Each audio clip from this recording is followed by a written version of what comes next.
يضلله فلا هادي له وأشهد أن لا إله إلا الله وحده لا شريك له وأشهد أن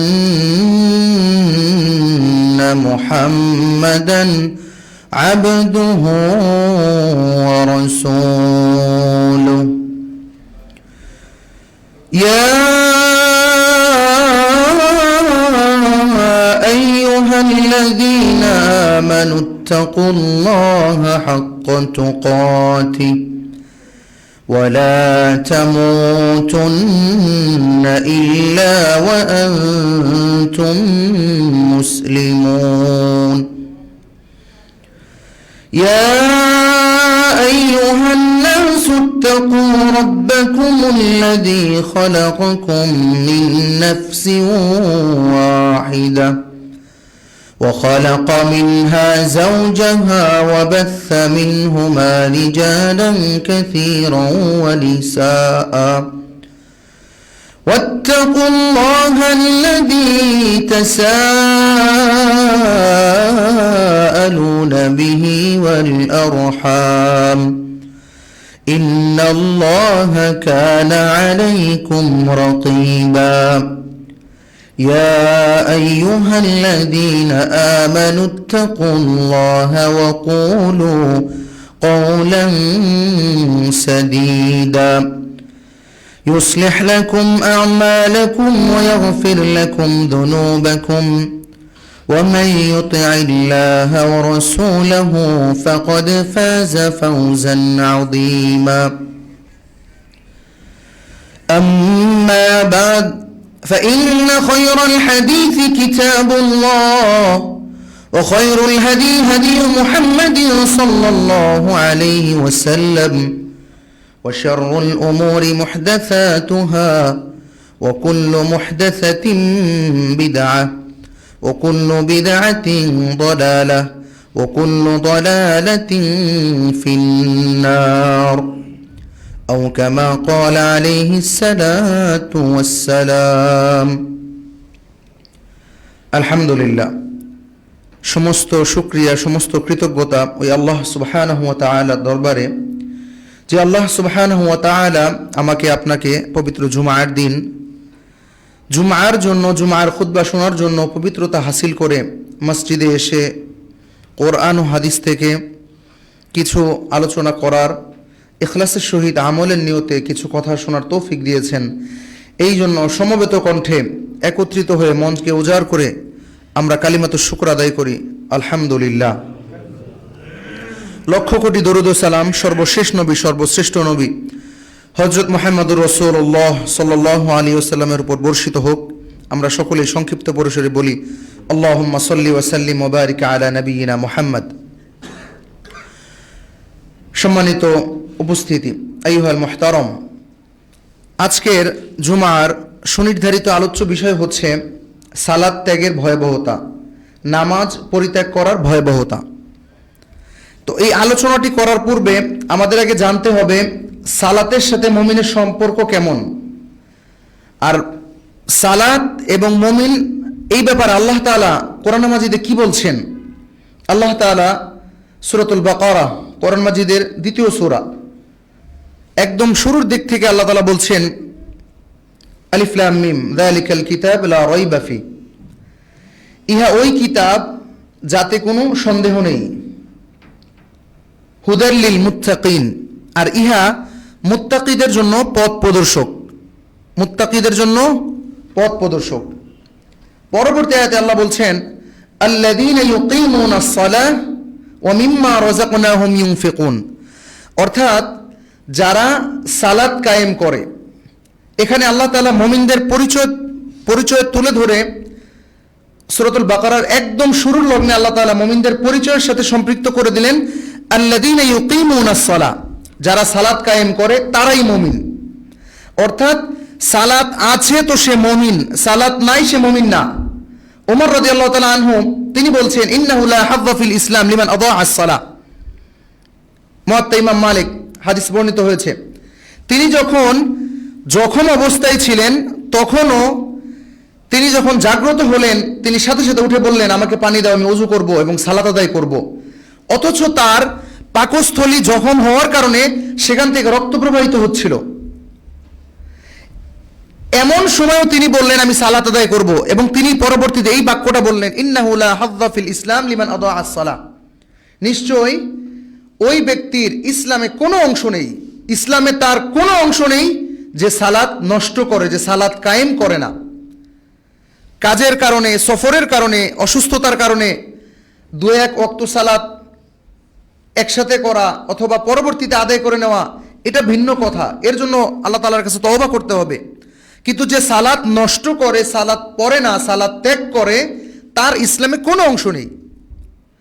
আর এই সালাত শুধু মুমিনের পরিচয় না, এই সালাতের মাধ্যমে মুমিন তার রবের নিকটবর্তী হয়। হাদিসে এসেছে, আনাস রাদিয়াল্লাহু আনহু قال قال رسول الله صلى الله عليه وسلم ان احدكم اذا قام في الصلاه فانه يناجي ربه। আনাস রাদিয়াল্লাহু তাআলা তিনি বর্ণনা করছেন, আল্লাহ রাসূল সাল্লাল্লাহু আলাইহি ওয়াসাল্লাম ইরশাদ করছেন, যখন তোমাদের কেউ সালাতে দণ্ডায়মান হয়, সালাতে দাঁড়িয়ে যায়, ফাইন্নাহু ইউনাজি রাব্বাহ, সে তার রবকে ডাকতে থাকে, ওয়া ইন্না রাব্বাহু ওয়া বাইনাহু ওয়া বাইনাল কিবলা, এবং তার রব তার এবং কিবলা এই দুইয়ের মধ্যবর্তী স্থানে থাকে। সুবহানাল্লাহ। অর্থাৎ বান্দা সালাতের মাধ্যমেই আল্লাহ তাআলার কাছে সবচেয়ে নিকটবর্তী হয়।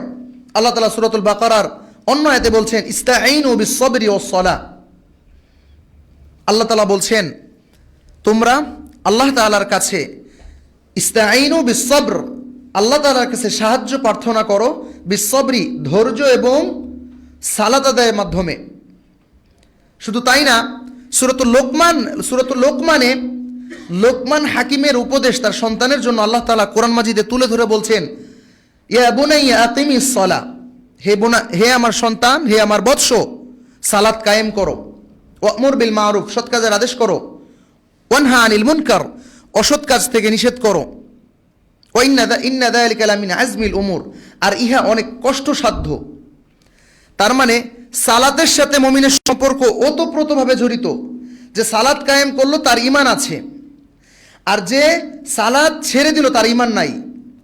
কিন্তু যে সালাত পড়ে না কিন্তু সে দাবি করে মুমিন, সে প্রকৃতপক্ষে মুমিন নয়। সালাতের সাথে ঈমান ওতপ্রোতভাবে জড়িত, সম্পৃক্ত। তার মানে সালাত ত্যাগ করলে তার ঈমান থাকে না, ইসলামে তার কোনো অংশ নেই। শুধু তাই না, আল্লাহ তাআলা সূরাতুল হুদের মধ্যে আল্লাহ তাআলা বলছেন, ওয়া আকিমিস সালাতা তারফাইন নাহার, আর যে সালাত কায়েম করে, এই সালাত তার থেকে গুনাহ, ত্রুটি, বিচ্যুতি, তার যাবতীয় অন্যায় সমূহ দূরভূত করে দেয়। আল্লাহ তাআলা বলছেন, ওয়া আকিমিস সালাতা তারফাইন নাহার, দিনের দুই প্রান্তে সালাত আদায় করো, ওয়া যুলাফা মিনাল লাইল, এবং রাতের এক অংশে সালাত আদায় করো।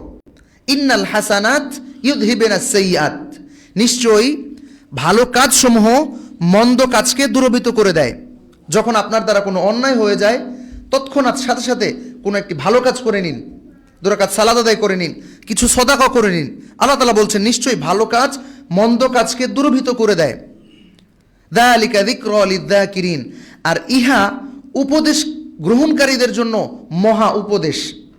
আল্লাহ তাআলা সূরাতুল আলার মধ্যে বলছেন, ক্বাদ আফলাহা মান তাযাক্কা ওয়া যাকারা ইসমা রাব্বিহি ফাসাল্লা, ওই ব্যক্তি সফল হয়ে গেছে যে আত্মশুদ্ধি করেছে এবং তার রবের স্মরণ করেছে, রবের জিকির করেছে এবং সালাত আদায় করেছে। তো আসুন আমরা কিছু আয়াতের মাধ্যমে সালাতের গুরুত্ব উপলব্ধি করলাম, সালাতের সাথে মুমিনের সম্পর্ক কি সেটা জানতে পারলাম। সালাতের সাথে মুমিনের সম্পর্ক ওতপ্রোতভাবে জড়িত। সালাত আছে তো সে মুমিন, সালাত নাই সে মুমিন নয়। সালাত নাই, তার ইসলামে কোনো অংশ নাই।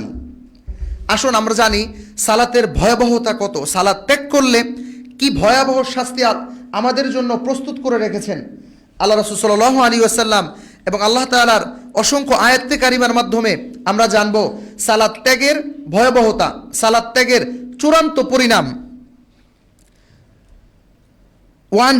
عن جابر رضي الله عنه قال قال رسول الله صلى الله عليه وسلم বাইনা রজলি ওয়া বাইনা শিরকি তারকুস সালাহ।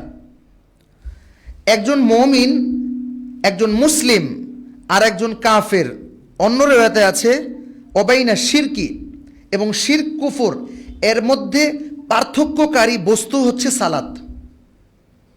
এবং সাহাবা আজমাইন তাদের জমানায় কোনো অন্যায়কে তারা এতটা বড় মনে করতেন না, এবং কোনো অন্যায় করার কারণে, কোনো অন্যায় সম্পাদন করার কারণে তারা কোনো মুমিনকে, কোনো মুসলিমকে কাফের হিসাবে আখ্যায়িত করতেন না।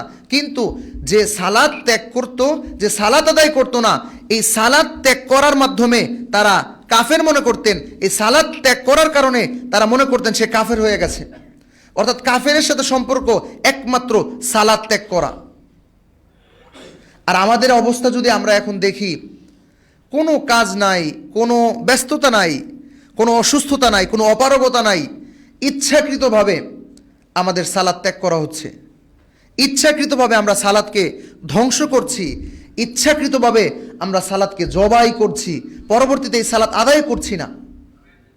অথচ আল্লাহ তাআলা বলছেন যে সালাত ত্যাগ করে সে হত্যাযোগ্য অপরাধ করছে, নাউযুবিল্লাহ।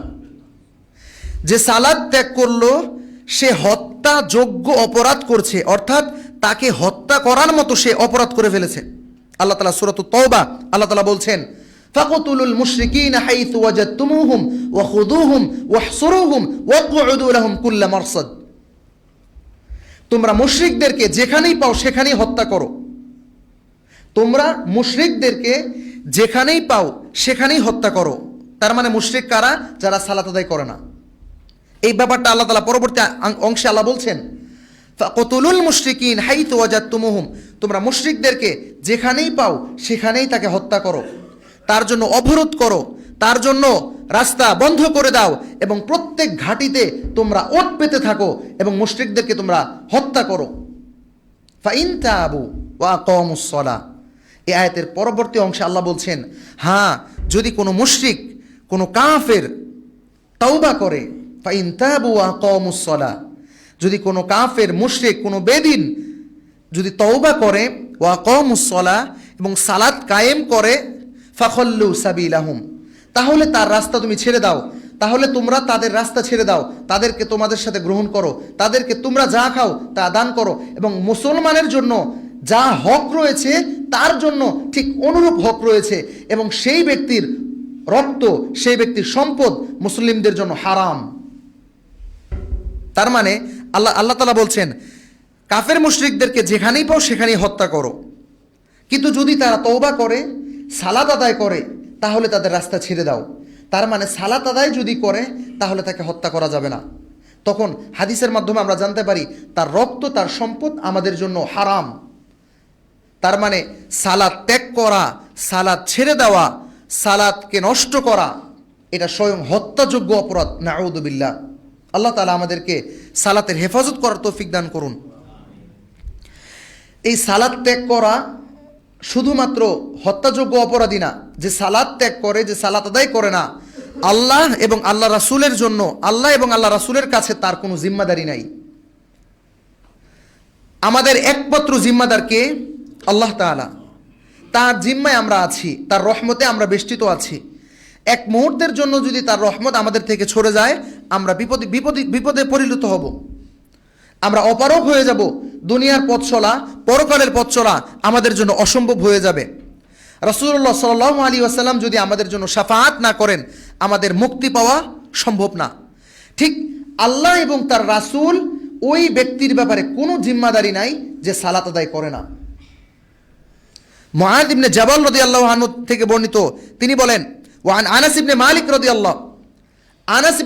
রাদিয়াল্লাহু আনহু তিনি বলছেন, একদা এক লোক আল্লাহ রাসূল সাল্লাল্লাহু আলাইহি ওয়াসাল্লামের কাছে আসলেন এবং তিনি বললেন, ইয়া রাসূলুল্লাহ, আপনি আমাকে এমন কোনো কাজ শিক্ষা দেন যেই কাজ আমি করব এবং জান্নাতে প্রবেশ করব। যেই কাজ আমি করব এবং জান্নাতে প্রবেশ করব, এমন কাজ আমাকে শিক্ষা দিন। আল্লাহ রাসূল সাল্লাল্লাহু আলাইহি ওয়াসাল্লাম তখন বললেন,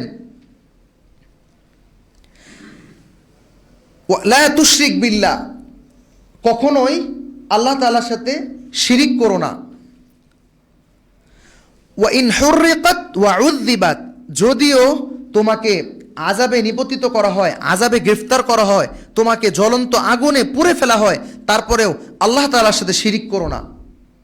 অথচ বর্তমান পৃথিবীতে, বর্তমান সময়ে, বিশেষ করে আমাদের উপমহাদেশের মধ্যে, বাংলাদেশের মধ্যে শিরিক এতটা সহজ হয়ে গেছে, এতটা তার প্রকট আকার ধারণ করেছে, মানুষ কথায় কাজে কর্মে শিরিক করছে, মানুষ জানেই না। আল্লাহ তাআলা আমাদেরকে শিরিকের গুনাহ থেকে হেফাজত করুন। আল্লাহ রাসূল সাল্লাল্লাহু আলাইহি ওয়াসাল্লাম বলছেন, তোমাকে যদি পুড়ে ফেলা হয়, তোমাকে যদি হত্যাও করা হয়, তারপরও তুমি আল্লাহ তাআলার সাথে শিরিক করো না। ওয়া আতি' ওয়ালিদাইক ওয়া ইন খারাজাকা মিন মালিক, এবং পিতামাতার আনুগত্য করো।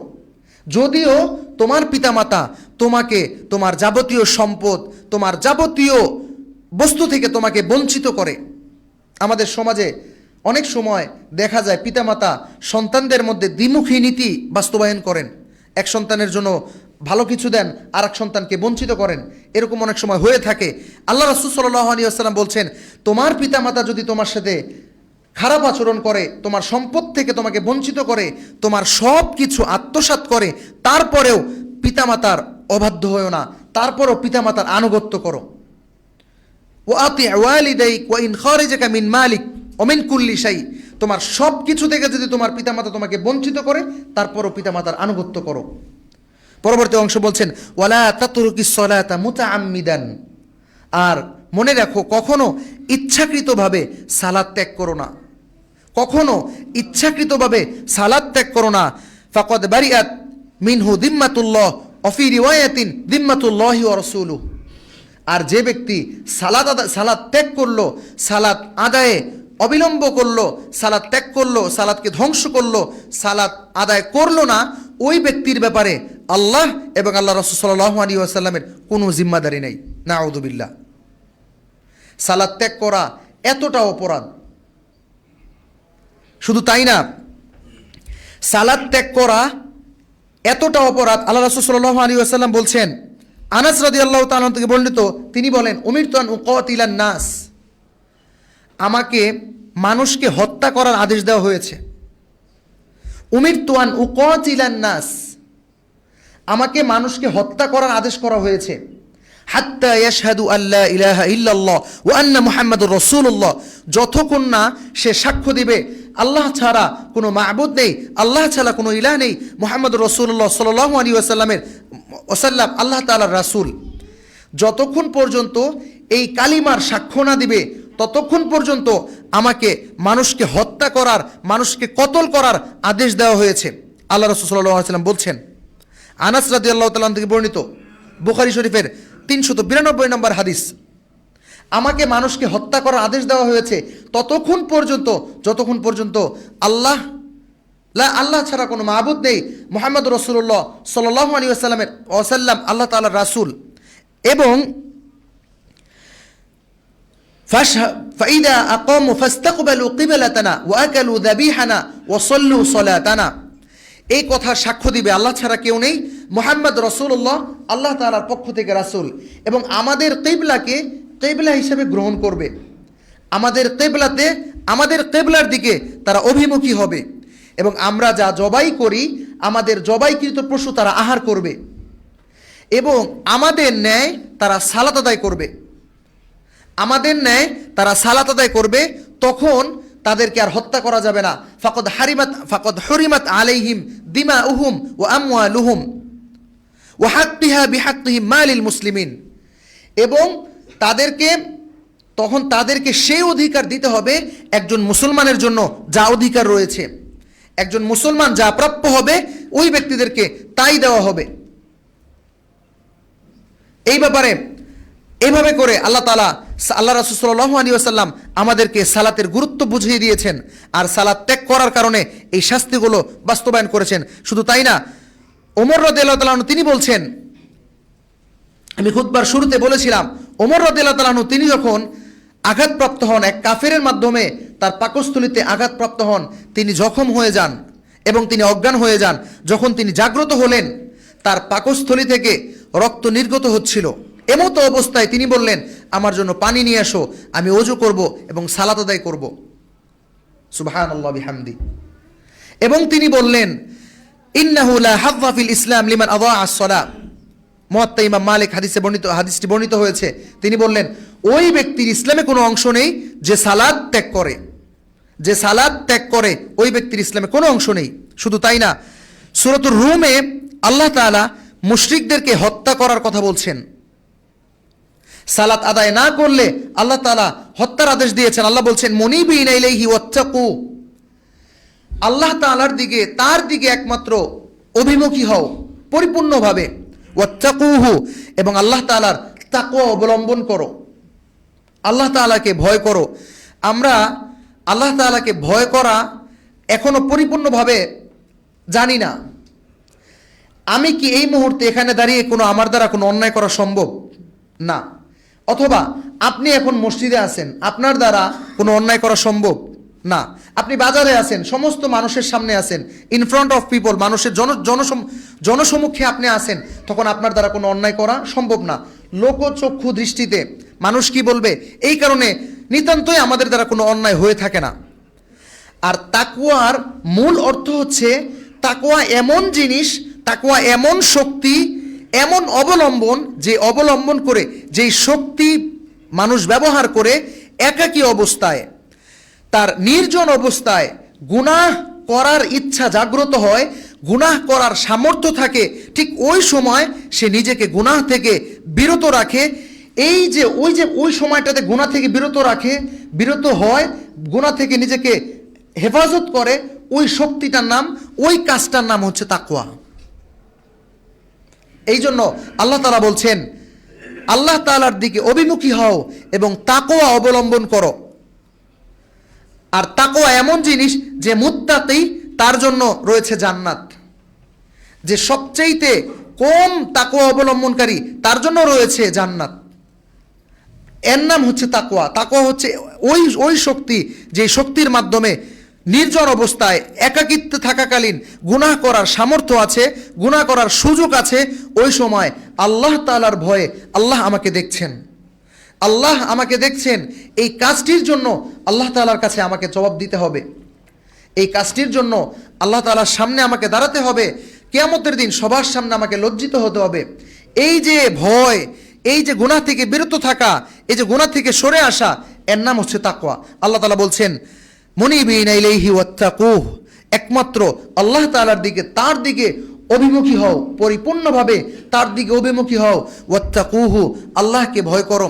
ওয়া আকিমুস সালাহ, ওয়াত্তাকুহু ওয়া আকিমুস সালাহ, আল্লাহ তাআলাকে ভয় করো এবং সালাত আদায় করো। ওয়ালা তাকুনু মিনাল মুশরিকিন, এবং মুশরিকদের অন্তর্ভুক্ত হইও না। তার মানে এই আয়াত দ্বারা বোঝা যায় যে সালাত আদায় করলো সে মুমিন, সে মুসলিম, কিন্তু ওয়া আকিমুস সালাহ আল্লাহ তাআলার আদেশ। আল্লাহ তাআলা ইনডাইরেক্টলি কোরআনে 15 বার সালাত সরাসরি আদেশ করেছেন। কোরআন মাজিদে ইনডাইরেক্টলি, একদম সরাসরিভাবে আকিমুস সালাহ, আকিমিস সালাহ আল্লাযীনা ইউকিমুনাস সালাহ, এভাবে করে 15 বার আল্লাহ তাআলা সালাতের আদেশ দিয়েছেন। আর এই আয়াতের মাধ্যমে আমরা বুঝলাম, ওয়া আকিমুস সালাহ, সালাত কায়েম করো, সালাত আদায় করো, এবং ওয়ালা তাকুনু মিনাল মুশরিকিন, মুশরিকদের অন্তর্ভুক্ত হইও না। শুধু তাই না, ইমাম আহমদ ইবনে হাম্বল রাহিমাহুল্লাহ, তার মতে যে সালাত ত্যাগ করে সে হত্যাযোগ্য অপরাধ করেছে। শুধু তাই না, ইমাম আবু হানিফা রাহিমাহুল্লাহ, তার মতে যে সালাত আদায় করে সে জেলখানায় তাকে আটকে রেখে বাধ্য করে তাকে সালাত আদায় করতে হবে। যে ইচ্ছাকৃত সালাত আদায় করলো না, তাকে জেলখানায় অবরুদ্ধ করতে হবে এবং আটকে রেখে তাকে সালাতে বাধ্য করতে হবে। এটাই সালাতের বিধান। শুধু তাই না, আরব মাশায়েখরা তারা বলেন, যেই স্ত্রী সালাত আদায় করে এবং যেই পুরুষ সালাত আদায় করে না, তাদের সম্পর্ক থাকে না, তাদের সম্পূর্ণ অটোমেটিক্যালি বিচ্ছিন্ন হয়ে গেছে। নাউযু বিল্লাহ। শুধু তাই না, সালাত আদায় না করার ভয়াবহতা অনেক। এই জন্য আল্লাহ তাআলা বলছেন, ওয়া আকিমুস সালাহ, আল্লাহ তাআলাকে ভয় করো, আল্লাহ তাআলার দিকে পরিপূর্ণভাবে অভিমুখী হও এবং সালাত আদায় করো, মুশরিকদের অন্তর্ভুক্ত হও না। সম্মানিত হাজিরিন, আমি আপনাদেরকে একটা অনুরোধ করব, সেটা হচ্ছে, আমরা যখন মসজিদে প্রবেশ করি অবশ্যই 2 রাকাত সালাত আদায় না করে আমরা বসবো না। আল্লাহ রাসূল সাল্লাল্লাহু আলাইহি ওয়াসাল্লাম এই ব্যাপারে খুব কঠিন হুঁশিয়ারি দিয়েছেন। তিনি যখন মেম্বরে খুতবা দিতেন, এমতো অবস্থায়ও যদি কোনো সাহাবী মসজিদে এসে বসে পড়তেন, তিনি তার খুতবা বন্ধ করে সেই সাহাবীকে বলতেন, তুমি দাঁড়াও এবং 2 রাকাত পড়ো এবং বসো। এই জন্য আমরা মসজিদে এসে 2 রাকাত সালাত আদায় করে বসবো। আর বিশেষত আমাদের মসজিদগুলোতে আজানের পূর্বে আমরা যাবতীয় সুন্নত আদায় করে ফেলি। আমরা 11টা, 11:30 যার সাধ্য মতো মসজিদে চলে আসি এবং সুন্নত যার যে কয় রাকাত, 2 রাকাত, 4 রাকাত, 6 রাকাত, যার যে কয় রাকাত সামর্থ্য আছে সুন্নত আদায় করে নেই। সুন্নত আদায় করে কোরআন তেলাওয়াত, তাসবিহ, তাহলিল পড়তে থাকি এবং আমাদের আজানের পরে খুতবা শুরু হয় এবং আজান শেষ, খুতবা শেষ, সালাত দাঁড়িয়ে যায়। এই কারণে আমাদের এই কথা ভাবার সুযোগ নাই যে সালাফি মানহাজের মসজিদগুলোতে সুন্নত নামাজ পড়ে না, এরকম ধারণা থাকতে পারে অনেকের। আমাদের মসজিদগুলোতে এরকম ধারণাওয়ালা কিছু মানুষ পাওয়া গেছে যে এই মসজিদগুলোতে তারা সুন্নতের সময় দেয় না, সুন্নত পড়ে না। এটা একটা ভুল ধারণা, ভুল মিসকনসেপ্ট। এই জন্য আমাদের এই মসজিদে আজানের পূর্বেই যাবতীয় সুন্নাহ শেষ এবং যারা মসজিদে প্রবেশ করবে অবশ্যই 2 রাকাত সালাত আদায় করে মসজিদে বসবে। আপনাদের কাছে আমার অত্যন্ত রিকোয়েস্ট থাকবে, আমরা মসজিদে প্রবেশ করে 2 রাকাত সালাত আদায় না করে বসবো না, অবশ্যই 2 রাকাত সালাত আদায় করবো, তারপরে বসবো। আচ্ছা, আমাদের আলোচনাতে আসি। আল্লাহ রাসূল সাল্লাল্লাহু আলাইহি ওয়াসাল্লাম বলছেন, যদি কোনো আমির সালাত আদায় করে এতটা গুরুত্বপূর্ণ এবং সালাত আদায় না করা কতটা ভয়াবহ। আল্লাহ রাসূল সাল্লাল্লাহু আলাইহি ওয়াসাল্লাম বলছেন, যদি কোনো আমির, কোনো শাসক, কোনো নেতা সালাত আদায় না করে তখন তার আনুগত্য করা যাবে না। যদি কোনো শাসক সালাত আদায় করে, সালাত আদায় করার সত্ত্বেও সে যদি কোনো অন্যায় কার্যকলাপে লিপ্ত হয়, অন্যায় কাজ করে, তখন তার অন্যায় কাজগুলোকে ঘৃণা করো এবং তার থেকে আনুগত্যের হাত সরিয়ে নিও না এবং তার অবাধ্য হয়েও না, তার আনুগত্য করো। আল্লাহ রাসূল সাল্লাল্লাহু আলাইহি ওয়াসাল্লাম বলছেন, আন আউফ ইবনে মালিক রাদিয়াল্লাহু আনহু ক্বাল রাসূলুল্লাহ সাল্লাল্লাহু আলাইহি ওয়াসাল্লাম, আউফ ইবনে মালিক রাদিয়াল্লাহু আনহু বর্ণনা করছেন, আল্লাহ রাসূল সাল্লাল্লাহু আলাইহি ওয়াসাল্লাম বলছেন, খিয়ারু আইম্মাতিকুমুল্লাযীনা তুহিব্বুনাহুম ওয়া ইউহিব্বুনাকুম, তোমাদের মধ্যে সর্বোত্তম নেতা, সর্বোত্তম শাসক তারা যাকে তোমরা ভালোবাসো এবং তারাও তোমাদেরকে ভালোবাসে। ওয়া শিরারু আইম্মাতিকুমুল্লাযীন তুগবিদুনাহুম ওয়া ইউগবিদুনাকুম, এবং তোমাদের মধ্যে সবচেয়ে নিকৃষ্ট শাসক তারা যাদেরকে তোমরা অপছন্দ করো এবং তারাও তোমাদেরকে অপছন্দ করে, এবং তোমরা তাদের উপর লানত করো, তারাও তোমাদের উপর লানত করে। এবং এই হাদিসটি যখন আল্লাহ রাসূল সাল্লাল্লাহু আলাইহি ওয়াসাল্লাম বর্ণনা করছেন, তখন এক সাহাবী বলছেন, ইয়া রাসূলুল্লাহ, আফালা উনাব্বিউকুম বিসাইফি, আফালা উনাবিদুকুম বিসাইফি, ইয়া রাসূলুল্লাহ, আমরা কি তাহলে সেই সমস্ত শাসকদের বিরুদ্ধে তরবারি চালাবো না? আমরা কি তাদের বিরুদ্ধে তরবারি উত্তোলন করব না? তখন আল্লাহ রাসূল সাল্লাল্লাহু আলাইহি ওয়াসাল্লাম বলছেন, ফাকাল রাসূলুল্লাহ সাল্লাল্লাহু আলাইহি ওয়াসাল্লাম, লা মা আকামু ফীকুমুস সালাতা ওয়া ইযা রাআইতুম মিন ওয়ালায়াতিকুম শাইআন তাকরাহুনা, হ্যাঁ, ততক্ষণ পর্যন্ত তোমরা তাদের বিরুদ্ধে বিরুদ্ধাচরণ করবে না, তাদের বিরুদ্ধে তরবারি উত্তোলন করবে না, যতক্ষণ পর্যন্ত তারা সালাত আদায় করে। সুবহানাল্লাহ। তার মানে যে শাসক, যে রাষ্ট্রনায়ক, যে নেতা সালাত আদায় করে, সে যদি কোনো অন্যায় করে, অপরাধও করে, সে অপরাধকে ঘৃণা করতে হবে, কিন্তু সেই নেতার, সেই শাসকের বিরুদ্ধাচরণ করা যাবে না। আর যদি কোনো নেতা, কোনো শাসক সালাত আদায় না করে, তাকে নেতা হিসাবে গ্রহণ করা যাবে না। সে নেতা হিসাবে গ্রহণযোগ্য নয়, সে শাসক হিসাবে গ্রহণযোগ্য নয়। শাসক হওয়ার জন্য, নেতা হওয়ার জন্য অবশ্যই সালাত আদায়কারী হতে হবে। এই জন্য আল্লাহ রাসূল বলছেন, সালাতের এতটা গুরুত্ব, সালাত এত গুরুত্বপূর্ণ যে সালাত আদায় করলে কখনো কারো বিরুদ্ধে হাত তোলা যাবে না। একদা আল্লাহ রাসূল সাল্লাল্লাহু আলাইহি ওয়াসাল্লামকে এক সাহাবী, এক জনৈক এক ব্যক্তি এসে বলছে, ইয়া রাসূলুল্লাহ ইত্তাকিল্লাহ। জনৈক এক ব্যক্তি আল্লাহ রাসূল সাল্লাল্লাহু আলাইহি ওয়াসাল্লামকে বলছেন, ইয়া রাসূলুল্লাহ, আল্লাহকে ভয় করুন। আল্লাহ রাসূল সাল্লাল্লাহু আলাইহি ওয়াসাল্লাম তখন রাগান্বিত হয়ে বললেন, তুমি ধ্বংস হয়ে যাও, আমি কি সবচাইতে বেশি আল্লাহ তাআলাকে ভয়কারী ব্যক্তি নই? আমি কি তোমাদের সবচাইতে বেশি আল্লাহকে অধিক ভয় করি না? আল্লাহ রাসূল সাল্লাল্লাহু আলাইহি ওয়াসাল্লাম তখন এই কথা বললেন। তখন খালিদ বিন ওয়ালিদ রাদিয়াল্লাহু আনহু তিনি বললেন, ইয়া রাসূলুল্লাহ, আমি কি তার ঘাড় থেকে মাথাটা নামিয়ে দিব না? আমি কি তার ঘাড় থেকে মাথাটা আলাদা করে দিব না? তখন আল্লাহ রাসূল সাল্লাল্লাহু আলাইহি ওয়াসাল্লাম বলছেন, না না না ইয়া খালিদ, না, তুমি এটা করো না। লাআল্লাহু ইউকিমুস সালাহ, হয়তোবা সে সালাত আদায় করে। সুবহানাল্লাহ বিহামদি, হয়তো বা সে সালাত আদায় করে। এই জন্য অবশ্যই যে কোনো মূল্যে, যে কোনো কাজে, যে কোনো অবস্থাতেই আমাকে সালাত আদায় করতে হবে। আপনি সুস্থ আছেন, আপনি স্বাভাবিক আছেন, আপনাকে সালাত আদায় করতে হবে। আপনি অসুস্থ অবস্থাতেই আপনাকে সালাত আদায় করতে হবে। আপনার পোশাক পরিচ্ছদ আছে, পোশাক পরিচ্ছদ পরিধান করে আপনাকে সালাত আদায় করতে হবে। আপনার পোশাক পরিচ্ছদ নেই, বিহীন অবস্থাতেই আপনাকে সালাত আদায় করতে হবে। আপনি দণ্ডায়মান আছেন, সালাত আদায় করতে হবে। আপনি ভ্রমণে আছেন, আপনাকে সালাত আদায় করতে হবে। আপনি বিমানে আছেন, লঞ্চে আছেন, ট্রেনে আছেন, এমনকি আপনি ঘোড় সওয়ার হয়ে যুদ্ধ করছেন, আপনি ঘোড় সওয়ার হয়ে ইসলামের জন্য জিহাদ করছেন, ওই সময়ও আপনার জন্য সালাত আদায় করা ফরজ। সম্মানিত হাজিরিন, সালাত এমন একটি ইবাদত, এই ইবাদত অন্য সমস্ত ইবাদত এই সালাতের উপর নির্ভর করে। অন্য সমস্ত ইবাদত এই সালাতের উপর নির্ভর করে। আমরা জানি সিয়াম এত গুরুত্বপূর্ণ একটি ইবাদত।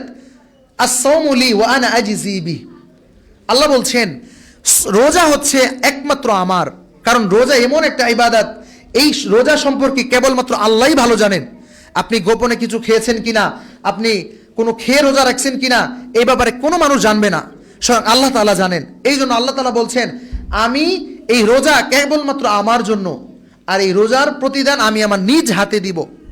শুধু তাই না, সদাকা এত বড় ইবাদত যে সদাকার মাধ্যমে জান্নাত কিনে নেওয়া যায়। মান বানা লিল্লাহি মসজিদান বানাল্লাহু বাইতান ফিল জান্নাহ। যে ব্যক্তি আল্লাহ তাআলার জন্য একটি মসজিদ নির্মাণ করে, মসজিদ নির্মাণাংশে সে অংশগ্রহণ করে, আল্লাহ তাআলা ওই ব্যক্তির জন্য জান্নাতে অনুরূপ একটি ঘর বানিয়ে দেন। সুবহানাল্লাহ। তার মানে সিয়াম কত গুরুত্বপূর্ণ ইবাদত, সাদাকা কত গুরুত্বপূর্ণ ইবাদত। শুধু তাই না, যে ব্যক্তি হজ করলো, রাজাআকা ইয়াউমিন ওয়ালাদাতহু উম্মুহু, যে ব্যক্তি মাবরুর একটি হজ করতে পারলো, হাদিসে এসেছে সে এমনভাবে ফিরে আসলো যে এইমাত্র সে তার মার গর্ভে থেকে নিপতিত হলো, এইমাত্র তার মা তাকে প্রসব করলো। সুবহানাল্লাহ। তার মানে দেখেন সিয়াম কত গুরুত্বপূর্ণ ইবাদত, সাদাকা কত গুরুত্বপূর্ণ ইবাদত, হজ কত গুরুত্বপূর্ণ ইবাদত। এই সমস্ত ইবাদত আপনার আল্লাহ তাআলার কাছে গ্রহণযোগ্য হবে আপনি যদি সালাত আদায় করেন। আপনি যদি সালাত আদায় না করেন, আপনার সিয়াম কাজে আসবে না, আপনার হজ কাজে আসবে না, আপনার সাদাকা কাজে আসবে না। কেননা আল্লাহ রাসূল বলছেন বাইনা রজুলি ও বাইনা শিরকি তারকুস সালাহ। সালাত ব্যতি রেখে সালাত ছেড়ে দিলে তার মধ্যে, শিরকের মধ্যে, কুফরের মধ্যে কোনো পার্থক্য থাকে না। আপনি সালাত আদায় করলেন না, আপনার টাকার গরমে আপনি হজ করে আসলেন, আপনি হাজি হতে পারেন, আপনি হজ করে আসতে পারেন। এই হজ এই সালাতের উপর নির্ভর করবে। আপনি সালাত আদায় না করলে এই হজ কোনো কাজে আসবে না। সম্মানিত সুধী, এই জন্য আমাদেরকে বুঝতে হবে সালাত সবচাইতে একটি গুরুত্বপূর্ণ ইবাদত। আল্লাহ তাআলা কোরআন মাজিদে বলছেন উতলু মা উহিয়া ইলাইকা ওয়া আকিমিস সালাহ ইন্নাস সালাতা তানহা আনিল ফাহশাই ওয়াল মুনকার ওয়া লাযিকরুল্লাহি আকবার। উতলু মা উহিয়া ইলাইক, ইয়া রাসূলুল্লাহ আপনি তেলাওয়াত করেন যা আপনার উপর আমি ওহী নাজিল করেছি। ওয়া আকিমিস সালাহ, এবং সালাত কায়েম করুন, সালাত প্রতিষ্ঠা করুন। আমাদের সমাজে অনেক মানুষ আছেন, অনেক বৃদ্ধ বাবা মা আছেন, অনেক উপার্জনশীল বাবা মা আছেন, অনেক স্বামী আছেন যে সালাত আদায় করে, কিন্তু তার পরিবারে তার সন্তান, তার স্ত্রী, তার মেয়ে, তার কন্যা সন্তান, তার পুত্র সন্তান, তারা সালাত আদায় করে না। এরকম আছে কি না? হ্যাঁ, অবশ্যই। আল্লাহ তাআলা বলছেন সালাত কায়েম করো, সালাত প্রতিষ্ঠা করো। প্রতিষ্ঠা কখনো একাকী হতে পারে না, অবশ্যই সালাতকে প্রতিষ্ঠা করতে হবে পরিবারের মাধ্যমে। আল্লাহ তাআলা সূরাতুত তাহরিম আল্লাহ তাআলা বলছেন ইয়া আইয়ুহাল্লাযীনা আমানু কু আনফুসাকুম ওয়া আহলিকুম নারা। হে ঈমানদারগণ, ওহে লোক সকল, তোমরা যারা ঈমান এনেছো, তোমরা নিজেকে জাহান্নাম থেকে বাঁচাও, তোমার পরিবারকে বাঁচাও। ওয়া আহলিকুম নারা, নিজে বাঁচো, তারপর তুমি তোমার পরিবারকে বাঁচাও। এই জন্য আমাকে সালাত আদায় করতে হবে, আমার পরিবারের মধ্যে সালাত প্রতিষ্ঠিত করতে হবে। আল্লাহ রাসূল সাল্লাল্লাহু আলাইহি ওয়াসাল্লাম বলছেন মুরু আওলাদাকুম বিসসালাহ ওয়া হুম সাবআ সিনিন। You have to order your children when they are 7 years old। আপনি আপনার সন্তানকে 7 বছর বয়সে সালাতের আদেশ দিবেন। ওয়াদরিবুহুম আলাইহা ওহুম 10 সিনিন, আর 10 বছর বয়সে উপনীত হওয়ার পর তারা যদি সালাত আদায় না করে, সেই দয়ার নবী, মায়ার নবী, যিনি পৃথিবীর মধ্যে সবচাইতে দয়ালু, সবচাইতে শ্রেষ্ঠ, তিনি কখনো কাউকে কষ্ট দেননি, সেই রাসূল সাল্লাল্লাহু আলাইহি ওয়াসাল্লাম হাদিসের পরিভাষায় আমাদেরকে বলছেন, যখন তোমাদের সন্তান 10 বছরে উপনীত হয় আর তখন তারা সালাত আদায় করতে অলসতা করে, অবিলম্ব করে, সালাত আদায় করতে অপছন্দ করে, তখন তাদেরকে প্রহার করো। You have to beat him when they are 10 years old। তাদেরকে আঘাত করো, তাদেরকে শাস্তি দাও, তাদেরকে পানিশমেন্ট দাও যখন তারা 10 বছর বয়সে উপনীত হয় এবং সালাত আদায় করে না। শুধু তাই না, সালাত আদায় না করার কারণে বারজাখে কঠিন শাস্তি রয়েছে। আল্লাহ রাসূল সাল্লাল্লাহু আলাইহি ওয়াসাল্লাম বলছেন, হাদিসটি অনেক বিস্তারিত, আমি সংক্ষিপ্ত পরিসরে বলছি। আল্লাহ রাসূল সাল্লাল্লাহু আলাইহি ওয়াসাল্লাম একদা জিবরাইল আলাইহিস সালাতু ওয়াসসালাম আল্লাহ রাসূল সাল্লাল্লাহু আলাইহি ওয়াসাল্লামের কাছে এসে তিনি দুই ব্যক্তির কাছে আল্লাহ রাসূল সাল্লাল্লাহু আলাইহি ওয়াসাল্লামকে নিয়ে গেলেন এবং তিনি দেখতে পেলেন 2 ব্যক্তিকে পাথর মেরে মাথাকে চূর্ণ বিচূর্ণ করা হচ্ছে। আবার কিছুক্ষণ পর সেই মাথা আবার পুনরায় আবৃত হচ্ছে, পুনরায় পূর্বের অবস্থায় ফিরে যাচ্ছে, আবারও সেই মাথায় পাথর দিয়ে আঘাত করা হচ্ছে, আবারও আঘাত করা হচ্ছে। অনুরূপভাবে এই শাস্তি চলমান রয়ে গেছে। আল্লাহ রাসূল সাল্লাল্লাহু আলাইহি ওয়াসাল্লাম জিজ্ঞেস করলেন, মানহুম ইয়া রাসূল ইয়া জিবরাইল, এরা কারা?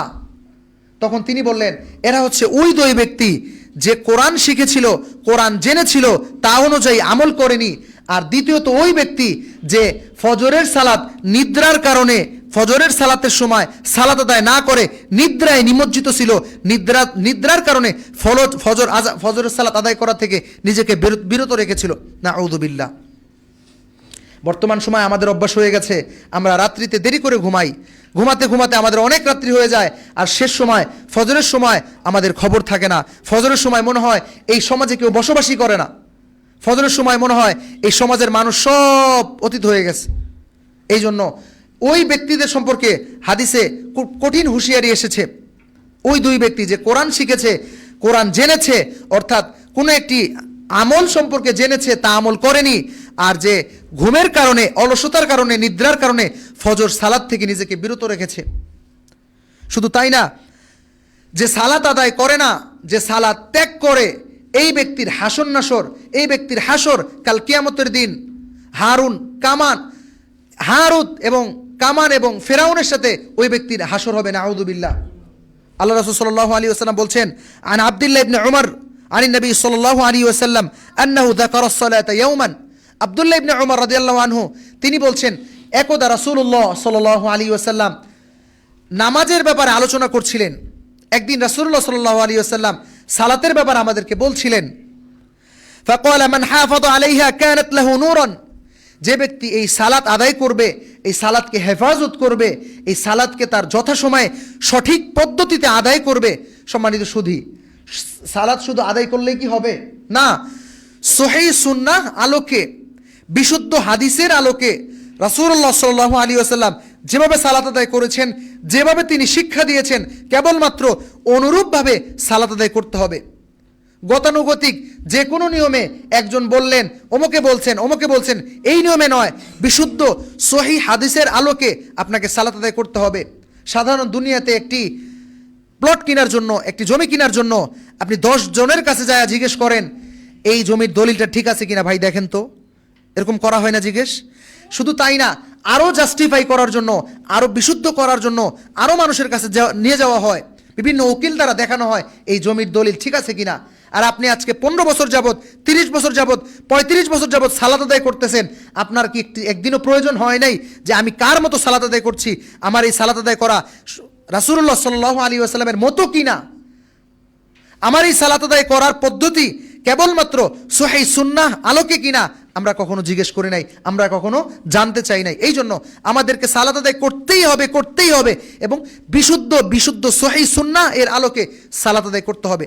সম্মানিত সুধী, আল্লাহ রাসূল সাল্লাল্লাহু আলাইহি ওয়াসাল্লাম বলছিলেন যে ব্যক্তি এই সালাত আদায় করে, এই সালাতকে হেফাজত করে, এই সালাত কাল কিয়ামতের দিন তার জন্য নূর হবে। সুবহানাল্লাহ। কানাত লাহু নূরান ওয়া বুরহানান ওয়া নাজাতান মিনান নার। এই সালাত তার জন্য কাল কিয়ামতের দিন নূর হবে, আলো হবে এবং দলিল প্রমাণ হবে এবং জাহান্নাম থেকে মুক্তির কারণ হবে। সুবহানাল্লাহ। ওমান লাম ইউহাফিজ আলাইহা, আর যে ব্যক্তি এই সালাত আদায় করবে না, এই সালাতের ব্যাপারে অলসতা করবে, সালাতকে যথাযথ সময়ে হেফাজত করবে না, যথাযথ সময়ে আউয়াল ওয়াক্তে সহিহ সুন্নাহ এর আলোকে সালাতকে আদায় করবে না, সালাতকে হেফাজত করবে না, লাম তাকুন লাহু নূরান, এই সালাত কাল কিয়ামতের দিন তার জন্য আলো হবে না। ওয়ালাম তাকুন লাহু নাজাতান ওয়া বুরহানান, এটা তার মুক্তির কারণ হবে না এবং এটা তার জন্য দলিল প্রমাণ হবে না। ওয়া কানা ইয়াউমাল কিয়ামা, আর সে কিয়ামত দিবসে, in the day of judgement, কাল কিয়ামতের দিন, মা কারুন ওয়া ফিরআউন ওয়া হামান, কারুন, ফিরআউন এবং হামানের সাথে, উবাই ইবনে খালফের সাথে তার হাসর হবে। নাউযু বিল্লাহ। এই জন্য আমাদেরকে সালাত আদায় করতে হবে। সর্বশেষ একটি হাদিস বলে, একটি আয়াত বলে, কোরআনের কারিমের একটি আয়াত বলে আমি আলোচনা শেষ করব। কাল কিয়ামতের দিন আল্লাহ তাআলা জাহান্নামীদেরকে প্রশ্ন করা হবে, আজকে কেন তোমরা জাহান্নামী, কেন তোমরা আজকে জাহান্নামে নিক্ষিপ্ত হয়েছো, কোন কাজ তোমাদেরকে আজকে জাহান্নামে নিক্ষিপ্ত করেছে। এই কথোপকথন আল্লাহ তাআলা কোরআন মাজিদে তুলে ধরেছেন। আল্লাহ তাআলা বলছেন, মা সালাকাকুম ফি সাকর ক্বালু লাম নাকু মিনাল মুসাল্লিন। তাদেরকে জিজ্ঞাসা করা হয়েছে, আজকে কোন কাজ তোমাদেরকে জাহান্নামে নিপতিত করেছে, আজকে কেন তোমরা জাহান্নামে এসেছো। তারা বলবে, ক্বালু লাম নাকু মিনাল মুসাল্লিন, হায় আফসোস, আমরা দুনিয়াতে সালাত আদায় করতাম না, আমরা মুসল্লিদের অন্তর্ভুক্ত ছিলাম না। নাউযু বিল্লাহ। আল্লাহ তাআলা আমাদেরকে সঠিক সময়ে যথাযথভাবে বিশুদ্ধ সহিহ সুন্নাহ এর আলোকে সালাত আদায় করার তৌফিক দান করুন এবং সালাতকে আমাদের সমাজে প্রতিষ্ঠিত করার তৌফিক দান করুন এবং বিশুদ্ধ সুন্নাহর আলোকে আপনি নামাজ শিখেন, আপনি নামাজকে জানেন, আপনি আপনার নামাজের আরকানসমূহ, নামাজের কাজসমূহ কোন পদ্ধতিতে করছেন, এই পদ্ধতির বিশুদ্ধ সুন্নাহ এর প্রমাণ রয়েছে। সেই প্রামাণিক দালিল প্রমাণ সহ আপনার সালাতকে বিশুদ্ধ সুন্নাহ এর আলোকে করুন এবং সালাতের প্রতি যত্নবান হন। নিজে সালাত আদায় করুন, পরিবারের প্রত্যেকটা পার্সন প্রত্যেকটা ব্যক্তির মধ্যে সালাতকে নিশ্চিত করুন।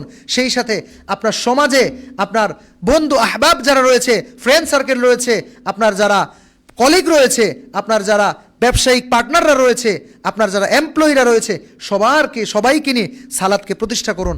আল্লাহ তাআলা আমাদের প্রত্যেককে সালাত আদায় করার, সালাতকে প্রতিষ্ঠা করার তৌফিক দান করুন। সম্মানিত সুধী, সদাকা একটি গুরুত্বপূর্ণ কাজ। আস-সাদাকাতু তারুদ্দুল বালা, সদাকা হচ্ছে মানব জীবনের ঘটিত বিপদ আপদ থেকে, বালা মুসিবত থেকে হেফাজত করে। সদাকার মাধ্যমে কোনো গুনাহ হয়ে গেলে, কোনো অন্যায় হয়ে গেলে আল্লাহ রাসূল বলছেন, সদাকা করো, ভালো কাজ করো, নেক কাজ করো। এর মাধ্যমে ইন্নাল হাসানাত ইউযহিবুনাস সাইয়্যাত, নিশ্চয়ই ভালো কাজসমূহ খারাপ কাজগুলোকে দূরীভূত করে দেয়। এই জন্য আপনারা আপনাদের সদাকার হাতকে প্রসারিত করুন, মসজিদ নির্মাণে এগিয়ে আসুন। কেননা হয়তোবা আমি একটি মসজিদ পরিপূর্ণভাবে নির্মাণ নাও করতে পারি, আমি মসজিদ নির্মাণে অংশগ্রহণ করি, মসজিদের জায়গা কেনার জন্য আমি যতটুকু পারি অংশগ্রহণ করি। এই এতটুকু জায়গা, এই এতটুকু মসজিদের সাথে সংশ্লিষ্ট হওয়া, এই জন্য আল্লাহ তাআলা আপনার আমলে কিয়ামতের দিন আপনার আমল নামায় জান্নাতে আপনার জন্য একটি ঘর নির্মাণ করে দিতে পারেন। সুবহানাল্লাহ। এই জন্য আসুন আমরা আপনাদের মসজিদ আল ইহসান ইসলামিক সেন্টারকে আপনারা বর্ধিত করুন, আপনারা জায়গা কেনার জন্য সহায়তা করুন, পরামর্শ দিন এবং যা যা প্রয়োজন সার্বিকভাবে আপনারা এগিয়ে আসুন। আল্লাহ তাআলা কিয়ামতের দিন জান্নাতে আপনাদের জন্য আল্লাহ তাআলা বাড়ি নির্মাণ করে দিক, বলেন আমিন। أقول قولي هذا أستغفر الله لي ولكم ولسائر المؤمنين فاستغفروه من كل ذنب وأتوبوا إليه إنه هو الغفور الرحيم.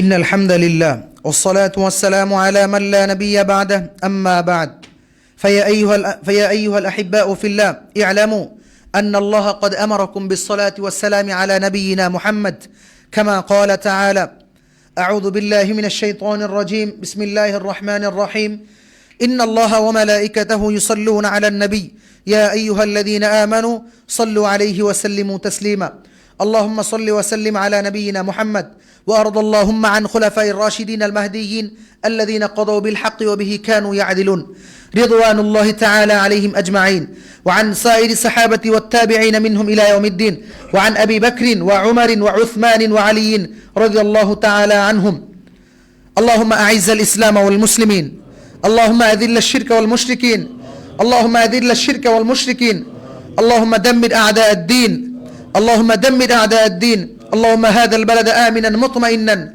اللهم إنا نجعلك في نحورهم ونعوذ بك من شرورهم اللهم إنا نعوذ بك من عذاب القبر ونعوذ بك من عذاب النار ونعوذ بك من فتنة المحيا والممات ونعوذ بك من فتنة المسيح الدجال اللهم اقسم لنا من خشيتك ما تحول به بيننا وبين معصيتك ومن طاعتك ما تبلغنا به جنتك ومن اليقين ما تهون علينا مصائب الدنيا ومتعنا اللهم بأسماعنا وأبصارنا أبدا ما أبقيتنا واجعله الوارث منا واجعل ثأرنا على من ظلمنا وانصرنا على من عادانا ولا تجعل مصيبتنا في ديننا ولا تجعل الدنيا أكبر همنا ولا إلى النار مصيرنا اللهم اجعل صبورا اللهم اجعلني صبورا واجعلني شكورا وفي عيني صغيرا وفي أعين الناس كبيرا اللهم ارزقنا شهادة في سبيلك واجعل الموت في بلد رسولك عباد الله رحمكم الله إن الله تعالى يأمركم بالعدل والإحسان وإيتاء ذي القربى وينهى عن الفحشاء والمنكر والبغي يعظكم لعلكم تذكرون اذكروا الله العظيم الجليل يذكركم ودعوه يستجب لكم ولذكر الله تعالى وأولى وأعز وأعظم وأكبر والله يعلم ما تصنعون